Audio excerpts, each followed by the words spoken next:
எசேயா 1 உசியா, யோதாம், ஆகாசு, எசேக்கியா என்போர் யூதா நாட்டின் அரசர்களாயிருந்த காலத்தில் யூதா எருசலேம் என்பவற்றை குறித்து ஆமோத்சின் மகன் ஏசாயா கண்ட காட்சி.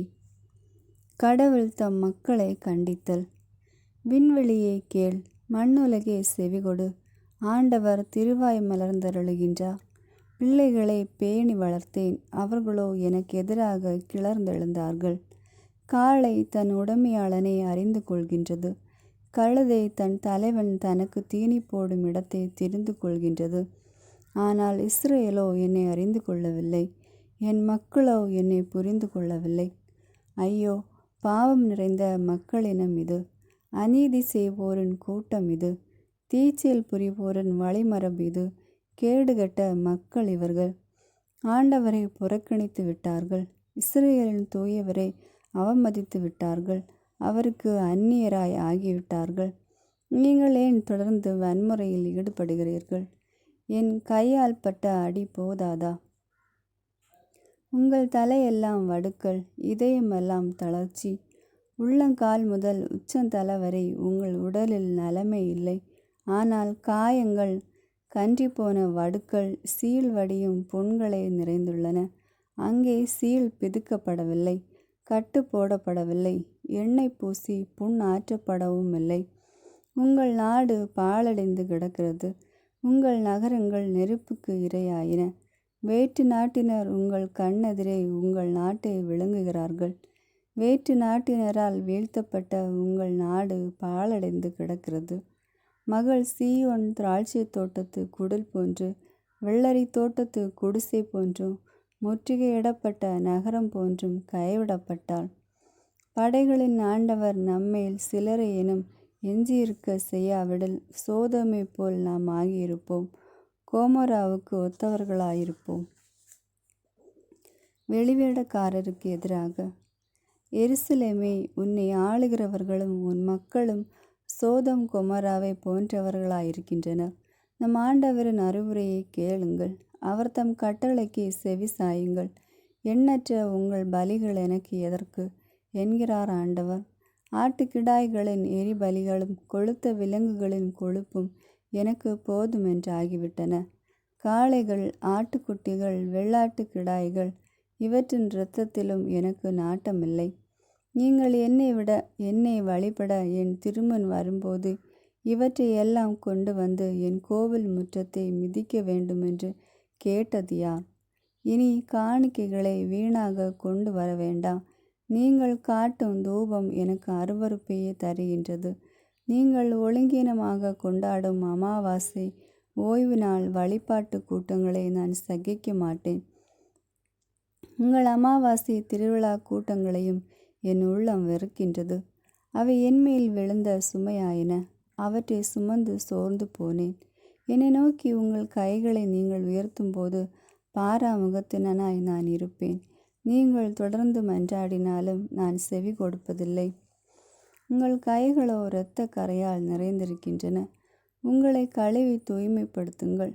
உங்கள் தீச்செயலை என் திருமுன்னிருந்து அகற்றுங்கள். தீமை செய்தலை விட்டு ஒழியுங்கள். நன்மை செய்ய கற்றுக்கொள்ளுங்கள். நீதியை நாடி தேடுங்கள். ஒடுக்கப்பட்டோருக்கு உதவி செய்யுங்கள். திக்கற்றோருக்கு நீதி வழங்குங்கள். கைம்பெண்ணுக்காக வழக்காடுங்கள். வாருங்கள், இப்பொழுது நாம் வழக்காடுவோம் என்கிறார் ஆண்டவர். உங்கள் பாவங்கள் கடும் சிவப்பாயிருக்கின்றன, எனினும் உறைந்த பனி போல அவை வெண்மையாகும். இரத்த நிறமாய் அவை சிவந்திருக்கின்றன, எனினும் பஞ்சை போல் அவை வெண்மையாகும். மனமுவந்து நீங்கள் எனக்கு இணங்கி நடந்தால் நாட்டு நற்கனிகளை உண்பீர்கள். மாறாக இணங்க மறுத்து எனக்கு எதிராக கிளர்ந்தெழுந்தால் திண்ணமாய் வாளுக்கு இரையாவீர்கள். ஏனெனில் ஆண்டவர் தாமே இதை கூறினார். அநீதி நிறைந்த எருசலேம், உண்மையாயிருந்த நகரம் எப்படி விலைமகள் போல் ஆயிற்று! முன்பு அந்நகரில் நேர்மை நிறைந்திருந்தது, நீதி குடிகொண்டிருந்தது. இப்பொழுதோ கொலைபாதகர் மலிந்துள்ளனர். உன் வெள்ளி களிம்பேறிற்று, உன் மதுபானம் நீர் கலப்பாயிற்று. உன் தலைவர்கள் வன்முறையில் ஈடுபடுகின்றனர், திருடருக்கு தோழராயிருக்கின்றனர். கையூட்டு வாங்குவதற்கு ஒவ்வொருவனும் ஏங்குகின்றான். திக்கற்றோருக்கு அவர்கள் நீதி வழங்குவதில்லை. கைம்பெண்ணின் வழக்குகளை தீர்ப்பதில் கவனம் செலுத்துவதில்லை. ஆதலால் படைகளின் ஆண்டவரும் இஸ்ரேலின் வல்லவரும் ஆகிய ஆண்டவர் கூறுவது இதுவே: என் எதிரிகளை பழி வாங்குவேன், என் பகைவர் மேலுள்ள சீற்றத்தை தீர்த்து கொள்வேன். உனக்கு நேராக என் கைகளை நீட்டுவேன். உன்னை நன்றாக புடமிட்டு உன் களிம்பை நீக்குவேன். உன்னிடமுள்ள உலோக கலவை அனைத்தையும் நீக்குவேன். முன்னாளில் இருந்தது போலவே உன் நீதிபதிகளை திருப்பி கொணர்வேன். தொடக்க காலத்தில் இருந்தது போலவே உன் ஆலோசகர்களை மீண்டும் தருவேன். அப்பொழுது எருசலேம் நீதியின் நகர் என பெயர் பெறும், உண்மையின் உறைவிடம் எனவும் அழைக்கப்படும். நீதி சீயோனை மீட்கும், நேர்மை மனமாற்றம் அடைவோரை விடுவிக்கும். ஆனால் வன்முறையாளரும் பாவிகளும் ஒருங்கே அழிந்தொழிவர். ஆண்டவரை புறக்கணித்தவர்கள் அனைவரும் இல்லாதொழிவர். நீங்கள் நாடி வழிபட்ட தேவதாரு மரங்களை முன்னிட்டு மானக்கேடு அடைவீர்கள். நீங்கள் தெரிந்து கொண்ட சோலைகளை முன்னிட்டு நாணுவீர்கள். ஏனெனில் நீங்கள் இலை உதிர்ந்த தேவதாரு மரத்தைப் போல் ஆவீர்கள். நீரின்றி வாடிப்போகும் சோலையைப் போலவும் இருப்பீர்கள். வலிமை மிக்கவன் சணற்குளம் போலாவான். அவனுடைய கை வேலைப்பாடும் தீப்பொறியாகும். அவை இரண்டும் ஒருங்கே எரிந்து போகும். நெருப்பு தணலை அணைப்பார் எவரும் இரார். 2ஆம் அதிகாரம். முடிவில்லா அமைதி. யூதாவையும் எருசலேமையும் குறித்து ஆமோச்சின் மகன் ஏசாயா கண்ட காட்சி. இறுதி நாட்களில் ஆண்டவரின் கோவில் அமைந்துள்ள மலை எல்லா மலைகளுக்குள்ளும் உயர்ந்ததாய் நிலைநிறுத்தப்படும். எல்லா குன்றுகளுக்குள்ளும் மேலாய் உயர்த்தப்படும். மக்கள் இனங்கள் அதை நோக்கி சாறை சாறையாய் வருவார்கள். வேற்றினத்தார் பலர் அங்கு வந்து சேர்ந்து, புறப்படுங்கள், ஆண்டவரின் மலைக்கு செல்வோம், யாக்கோபின் கடவுளின் கோவிலுக்கு போவோம். அவர் தம் வழிகளை நமக்கு கற்பிப்பார், நாமும் அவர் நெறிகளில் நடப்போம் என்பார்கள். ஏனெனில் சீயோனிலிருந்தே திருச்சட்டம் வெளிவரும், எருசலேமிலிருந்தே ஆண்டவரின் திருவாக்கு புறப்படும். அவர் வேற்றினத்தாரிடையே உள்ள வழக்குகளை தீர்த்து வைப்பார், பல இன மக்களுக்கும் தீர்ப்பளிப்பார். அவர்கள் தங்கள் வாள்களை கலப்பி கொழுக்களாகவும் தங்கள் ஈட்டிகளை கருக்கு ஆட்களாகவும் அடித்து கொள்வார்கள். ஓர் இனத்திற்கு எதிராக மற்றோர் இனம் வாள் எடுக்காது. அவர்கள் இனி ஒருபோதும் போர் பயிற்சி பெற மாட்டார்கள். செருக்கிட்டோரின் அழிவு. யாக்கோபின் குடும்பத்தாரே, வாருங்கள், நாம் ஆண்டவரின் ஒளியில் நடப்போம். யாக்கோபின் குடும்பத்தாராகிய உம்முடைய மக்களை நீர் கைவிட்டு விட்டீர். ஏனெனில் கீழே நாட்டு போதனை அவர்களுக்கிடையே மிகுந்துள்ளது. பெலிஸ்தியரைப் போல அவர்கள் நிமித்தம் பார்க்கின்றார்கள். வேற்று நாட்டினருடன் கூட்டு சேர்கின்றார்கள். அவர்கள் நாடு வெள்ளி பொன்னால் நிறைந்துள்ளது. அவர்கள் கருவூலத்திற்கு அளவே இல்லை. அவர்கள் நாடு குதிரைகளால் நிறைந்துள்ளது. அவர்கள் தேர்ப்படைகள் எண்ணிக்கையில் அடங்கா. அவர்கள் நாட்டில் சிலைகள் மலிந்துள்ளன. தங்கள் கை வேலைப்பாட்டினால் செய்தவற்றை வணங்குகின்றனர். தங்கள் விரல்கள் உருவாக்கியவற்றின் முன் பணிகின்றனர். இவற்றால் மானிடர் தாழ்நிலை அடைவர், மக்கள் சிறுமை அடைவார்கள். ஆண்டவரே, அவர்களுக்கு மன்னிப்பு அருளாதீர். கற்பாறைக்குள் நுழைந்து கொள்ளுங்கள், மண்ணில் பதுங்கி மறைந்து கொள்ளுங்கள். ஆண்டவரின் அச்சம் தரும் திருமுன்னின்றும் அவரது உயர் மாட்சியினின்றும் அகலுங்கள். செருக்கு மிகு பார்வையுடையோர் தாழ்த்தப்படுவர், ஆணவ மிக்கோர் அவமானம் அடைவர். ஆண்டவரே ஒருவரை அந்நாளில் மாட்சி உறுவர். படைகளின் ஆண்டவருக்குரிய நாள் ஒன்றிருக்கின்றது. அன்று இருமாப்பும் செருக்கும் உடைய அனைவரும் தாழ்வுறுவர். உயர்த்தப்பட்டவை உயர்ந்து நிற்பவை அனைத்தும் நலிவடையும். அன்று லெபோனில் ஓங்கி வளர்ந்த கேதுரு மரங்கள் யாவும் அழிக்கப்படும். பாசானில் உள்ள அனைத்து கர்வாலி மரங்களும் அழிக்கப்படும். வானளாவிய மலைகள், உயர்ந்த குன்றுகள் அனைத்தும் தரைமட்டமாக்கப்படும். உயர்ந்து நிற்கும் கோபுரங்கள் யாவும் தகர்த்தெறியப்படும். வலிமை மிக்க மதிர்ச்சுவர்கள் அனைத்தும் தவிடு பொடியாக்கப்படும். தர்சீசின் மரக்கலங்கள் யாவும், அழகிய வேலைப்பாடுகள் அனைத்தும் அமிழ்த்தப்படும். மனிதர்களின் ஆணவம் அடக்கப்படும், அவர் தம் செருக்கு அகற்றப்படும். ஆண்டவர் ஒருவர் மட்டுமே அந்நாளில் உன்னதமானவராயிருப்பார். சிலைகள் அனைத்தும் ஒருங்கே ஒழிக்கப்படும். ஆண்டவர் உலகை நடுநடுங்க செய்ய வரும்போது அவரது அச்சம் தரும் திருமுன்னின்றும் அவரது சீர்மிகு மாட்சியினின்றும் மறைந்திட மனிதர் குன்றின் குகைகளில் புகுந்து கொள்வர், மண்ணின் குழிகளில் மறைந்து கொள்வர். அந்நாளில் மக்களினத்தார் தாம் வழிபடுவதற்கு உருவாக்கிய வெள்ளி சிலைகளையும் பொற்பதுமைகளையும் அகழெலிகளும் வௌவால்களும் எரிந்து விடுவர். ஆண்டவர் உலகை நடுநடுங்க செய்ய வரும்போது அவரது அச்சம் தரும் திருமுன்னின்று அவரது சீர்மிகு மாட்சியினின்று மறைந்திட அவர்கள் பாறைகளின் வெடிப்புகளில் பதுங்கிக் கொள்வர், குன்றுகளின் பிளவுகளில் ஒளிர்ந்து கொள்வர். நிலையற்ற மனிதர் மேல் நம்பிக்கை வைக்காதீர், அவர்களின் உயிர் நிலையற்றது. ஒரு பொருட்டாக கருதப்படுவதற்கு அவர்களின் தகுதி என்ன? 3ஆம் அதிகாரம். எருசலேமில் குழப்பம். படைகளின் ஆண்டவரான நம் தலைவர் எருசலேமின் ஊன்றுகோலை ஒடித்து விடுவார், யூதாவின் நலத்தை நலிய செய்வார். ஊன்றுகோலாகிய உணவையும் நலமாகிய நீரையும் அகற்றி விடுவார். வலிமை மிகு வீரன், போர்க்களம் செல்லும் போர் வீரன், தீர்ப்பு வழங்கும் நீதிபதி, இறைவாக்கு உரைக்கும் இறைவாக்கினன், குறி சொல்லும் நிமித்திகன், அறிவு முதிர்ந்த முதியோன் இவர்கள் அனைவரையும் அழித்து விடுவார். 50 மதர் தலைவன், உயர் பதவி வகிக்கும் சான்றோன், அறிவுரை வழங்குபவன், திறன் வாய்ந்த மந்திரவாதி, மாயவித்தை புரிவதில் நிபுணன் ஆகிய அனைவரையும் அகற்றி விடுவர். சிறுவர்களை மக்கள் தலைவர்களாய் மாற்றுவர். பச்சிள குழந்தைகள் அவர்கள் மேல் அரசாட்சி செலுத்துவார்கள். மக்கள் ஒருவரை ஒருவர் ஒடுக்குவர், எல்லோரும் தமக்கு அடுத்திருப்பவரை துன்புறுத்துவர். இளைஞர் முதியோரை அவமதிப்பர், கீழ் மக்கள் மாண்பு மிக்கவரை புறக்கணிப்பர். தன் தந்தையின் இல்லத்தில் வாழும் தமையனின் கையை தொட்டு, ஒருவன், நீ ஒருவனாவது ஆடை உடுத்தியுள்ளாய், நீ எங்கள் பெருந்தலைவன் ஆவாயாக, பாழடைந்து கிடக்கும் இந்த நாடு உன் கைக்குள் வருவதாக என்பான். அந்நாளில் அவன், நான் காயத்திற்கு கட்டு போடுகிறவன் அல்ல, இல்லத்தில் உடுத்துவதற்கு உடையோ உண்பதற்கு உணவோ ஒன்றுமில்லை, மக்களின் தலைவனாய் என்னை நீங்கள் ஏற்படுத்தவும் வேண்டாம் என சொல்லி மறுத்து விடுவான். எருசலேம் நிலைகுலைந்து தடுமாற்றம் அடைந்து விட்டது, யூதா வீழ்ச்சி அடைந்து விட்டது. ஏனெனில் அவர்களுடைய சொல்லும் செயலும் ஆண்டவரின் திருவுளத்திற்கு எதிராய் உள்ளன. மாட்சிமை மிகு அவர்தம் கண்களுக்கு சினமூட்டின. அவர்களின் ஓரவஞ்சனை அவர்களுக்கு எதிராய் சான்று கூறுகின்றது. அவர்கள் தங்கள் பாவத்தை மறைக்காமல் சோதோ மக்களைப் போல் பறைசாற்றுகிறார்கள். ஐயோ, அவர்கள் உயிருக்கு கேடு, ஏனெனில் தங்களுக்கு தாங்களே தீமையை வருவித்து கொண்டார்கள். ஆனால் மாசற்றோர் நலம் பெறுவர் என நவிலுங்கள், அவர் தம் நற்செயல்களின் கனியை உண்பது உறுதி. தீச்செயல் புரிவோருக்கு ஐயோ கேடு, தீமை அவர்களை சூழ்ந்து கொள்ளும்.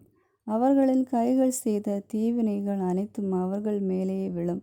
என் மக்களே, சிறுவர் உங்களை ஒடுக்குகின்றார்கள், பெண்கள் உங்கள் மேல் ஆட்சி செலுத்துகின்றார்கள். என் மக்களை, உங்கள் தலைவர்கள் உங்களை தவறாக வழி நடத்துகின்றார்கள்.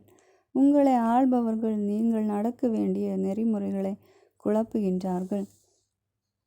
ஆண்டவர் வழக்காடுவதற்கு ஆயத்தமாகிறார், மக்களினங்களுக்கு தீர்ப்பு வழங்க எழுந்து நிற்கின்றார். தம் மக்களின் முதியோரையும் தலைவர்களையும் தம் நீதி தீர்ப்பு முன் நிறுத்துகிறார். இந்த திராட்சை தோட்டத்தை தின்று அளித்தவர்கள் நீங்கள், எளியவர்களை கொள்ளையிட்ட பொருட்கள் உங்கள் இல்லங்களில் நிறைந்துள்ளன. என் மக்களை, நீங்கள் நசுக்குவதன் பொருள் என்ன? எளியோரின் முகத்தை உருக்குலைப்பதன் பொருள் என்ன? என்கிறார் என் தலைவராகிய படைகளின் ஆண்டவர். எருசலேம் பெண்களுக்கு எச்சரிக்கை. மேலும் ஆண்டவர் கூறியது இதுவே: சீயோன் மகளிர் செருக்கு கொண்டுள்ளார்கள், தங்கள் கழுத்தை வளைக்காது நிமிர்ந்து நடக்கின்றார்கள், தம் கண்களால் காந்த கணை தெரிக்கிறார்கள், தங்கள் கால்களில் உள்ள சிலம்பு ஒலிக்கும்படி ஒய்யார நடந்து உலவி திரிகிறார்கள்.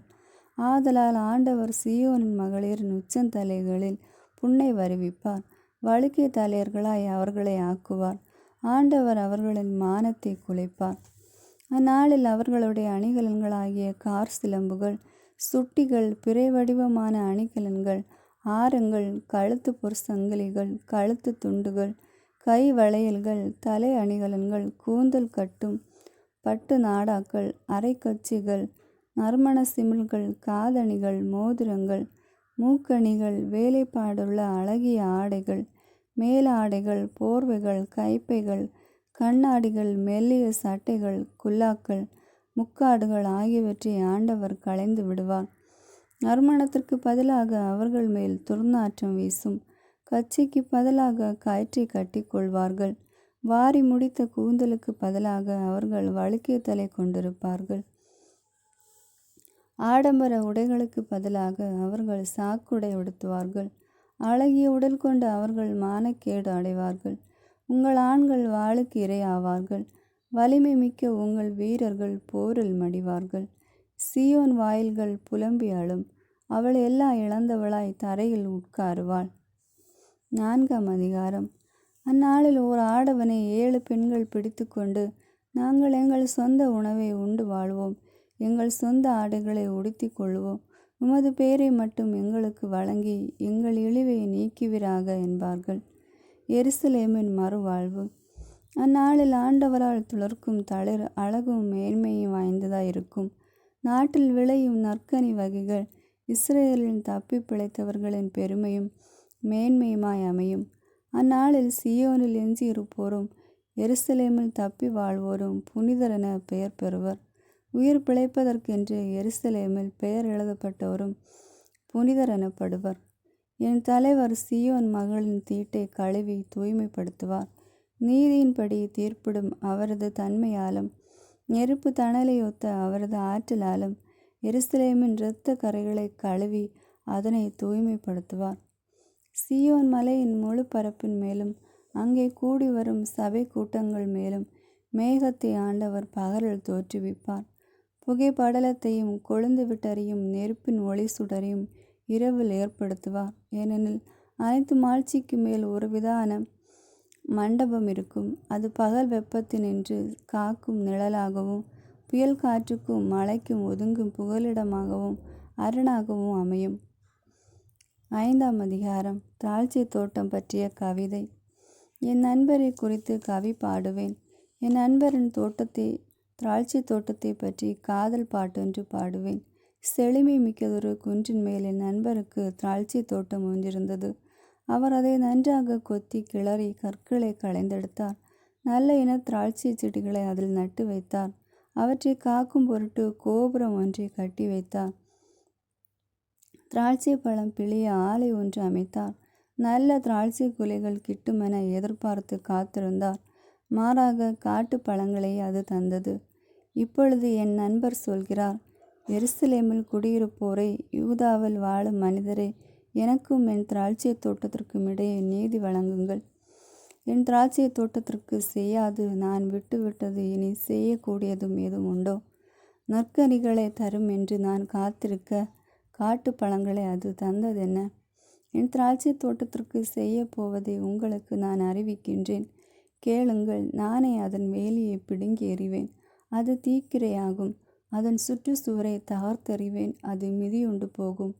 நான் அதை பாழாக்கி விடுவேன், அதன் கிளைகள் நறுக்கப்படுவதில்லை, களையை அகற்ற மண் கொத்தப்படுவதும் இல்லை. நெருஞ்சியும் முட்புதர்களுமே அதில் முளைக்கும். அதன் மீது மழை பொழியாதிருக்க மேகங்களுக்கு கட்டளையிடுவேன். படைகளின் ஆண்டவரது திராட்சை தோட்டம் இஸ்ரேல் குடும்பத்தாரை, அவர் ஆர்வத்துடன் நட்ட கன்று யூதா மக்களை. நீதி விளையும் என்று எதிர்நோக்கியிருந்தார், ஆனால் விளைந்ததோ இரத்தப்பழி. நேர்மை தழைக்கும் என்று காத்திருந்தார், ஆனால் தழைத்ததோ முறைப்பாடு. மக்களின் தீச்செயலும் தண்டனை தீர்ப்பும். வீட்டோடு வீடு சேர்பவர்களே, வயலோடு வயல் இணைத்து கொள்பவர்களே, உங்களுக்கு ஐயோ கேடு. பிறருக்கு இடமில்லாது நீங்கள் மட்டும் தனித்து நாட்டில் வாழ்வீர்களோ?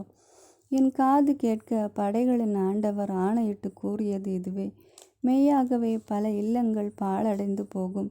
அழகு வாய்ந்த பெரிய மாளிகைகள் தங்குவதற்கு ஆள் இல்லாமற் போகும். ஏனெனில் 10 ஏக்கர் திராட்சை தோட்டம் 1 குட ரசந்தான் கொடுக்கும். 10 கலம் விதை விதைத்தால் அது 1 கலமே விளையும். விடியற் காலையிலே விழித்தெழுந்து போதை தரும் மதுவை நாடி அலைந்து இரவு வரை குடித்து பொழுதே போகிறவர்களுக்கோ ஐயோ கேடு. அவர்கள் கேளிக்கை விருந்துகளில் கிண்ணரம், வீணை, தம்புரு, மதுபானம் இவை எல்லாம் உண்டு. ஆனால் ஆண்டவரின் செயல்களை அவர்கள் நினைவு கூறுவதில்லை. அவருடைய கைவினைகளை நோக்கி பார்ப்பதுமில்லை. ஆதலால் அறியாமையால் என் மக்கள் நாடு கடத்தப்படுகின்றார்கள். அவர்களின் பெருமதிப்புக்குரியோர் பசியால் மடிகின்றார்கள். பொதுமக்கள் தாகத்தால் நாவறண்டு போகின்றார்கள். ஆதலால் பாதாளம் தன் வாயை அளவு கடந்து பிளந்துள்ளது, தன் பசியை பெருக்கி இருக்கிறது. எருசலேமின் உயர்குடிமக்கள், பொதுமக்கள், திரள் கூட்டத்தார், அதில் களியாட்டம் புரிவோர் ஆகியோர் ஒருங்கே அதனுள் இறங்குவார்கள். மனிதர் தலை குனிவர், மானிட மைந்தர் தாழ்வுறுவர். இருமாப்பு கொண்டோரின் பார்வை தாழ்ச்சி அடையும். ஆனால் படைகளின் ஆண்டவர் தம் நீதியால் உயர்ந்திருப்பார். தூயவராம் இறைவன் தம் நேர்மையால் தம்மை தூயவராக வெளிப்படுத்துவார். அப்பொழுது ஆட்டுக்குட்டிகள் தங்கள் மேய்ச்சல் நிலத்தில் மேய்வது போல மேயும். வெள்ளாட்டுக்குட்டிகளும் இளங்கன்றுகளும் பாழடைந்த இடங்களில் மேயும். பொய்மை என்னும் கயிர்களால் தீச்செயலை கட்டி இழுத்து வண்டியை கயிற்றால் இழுப்பது போல பாவத்தையும் கட்டி இழுப்பவர்களுக்கு ஐயோ கேடு. நாங்கள் பார்க்கும்படி அவர் விரைவாய் வந்து தம் வேலையை துரிதமாய் செய்யட்டும். நாங்கள் அறியும்படி இஸ்ரேலின் தூயவர் தம் நோக்கத்தை வெளிப்படுத்தி அதை நிறைவேற்றட்டும் என்று சொல்கிறவர்களுக்கு ஐயோ கேடு. தீமையை நன்மை என்றும் நன்மையை தீமை என்றும் சொல்லி இருளை ஒளியாக்கி ஒளியை இருளாக்கி கசப்பை இனிப்பாக்கி இனிப்பை கசப்பாக்கிறவர்களுக்கு ஐயோ கேடு. தங்கள் பார்வையில் ஞானிகள் என்றும் தங்கள் கணிப்பில் கூர்மதி வாய்ந்தவர்கள் என்றும் தங்களையே கருதுபவர்களுக்கு ஐயோ கேடு. திராட்சரசம் குடிப்பதில் தீரர்களாகவும் மதுபானம் கலப்பதில் திறமைசாலிகளாகவும் இருப்பவர்களுக்கு ஐயோ கேடு. அவர்கள் கையூட்டு வாங்கி கொண்டு குற்றவாளியே நேர்மையாளர் என தீர்ப்பிடுகின்ற அவர்கள் குற்றமற்றவருக்கு நீதி கிடைப்பதை தடை செய்கின்றார்கள். ஆதலால் நெருப்பு தணல் வைக்கோலை எரித்து சாம்பல் ஆக்குவது போல, காய்ந்த புல் தீக்கிரையாகி தீந்து போவது போல அவர்கள் ஆணிவேர் அழுகி போகும். அவர்கள் வழிமரபு துரும்பு போல் பறந்து போகும். ஏனெனில் அவர்கள் படைகளின் ஆண்டவரது திருச்சட்டத்தை புறக்கணித்தார்கள், இஸ்ரேலின் தூயவரது வாக்கை வெறுத்து தள்ளினார்கள். ஆதலால் ஆண்டவரின் சினத்தி அவருடைய மக்களுக்கு எதிராக கிளர்ந்தெழுந்தது. அவர்களுக்கு எதிராக அவர் தம் கையை நீட்டி அவர்களை நொறுக்கினார். மலைகள் நடுநடுங்கின. அவர்களுடைய சடலங்கள் நடுத்தெருவில் நாதியற்று குப்பை போல் கிடந்தன. இவையெல்லாம் நடந்தும் அவரது சீற்றம் தணியவில்லை. நீட்டிய சினக்கை இன்னும் அடங்கவில்லை. அவர் தொலையிலுள்ள பிற இனத்துக்கு ஒரு அடையாளம் கொடியை காட்டியுள்ளார். மண்ணுலகின் எல்லைகளிலிருந்து சீல்கை ஒலியால் அதனை அழைத்துள்ளார்.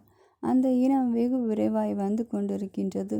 அவர்கள் ஒருவனும் களிப்படையவில்லை, இடறி விழவில்லை, தூங்கவில்லை, உறங்கவும் இல்லை. அவர்களில் யாருக்கேனும் இடுப்பு கச்சை அவிழ்ந்து விழவில்லை, மிதியடிகளின் வார் ஏதும் அருந்து போகவும் இல்லை. அவர்களுடைய அம்புகள் கூர்மையானவை, அவர்களுடைய விறகுகள் நாணேற்றப்பட்டுள்ளன.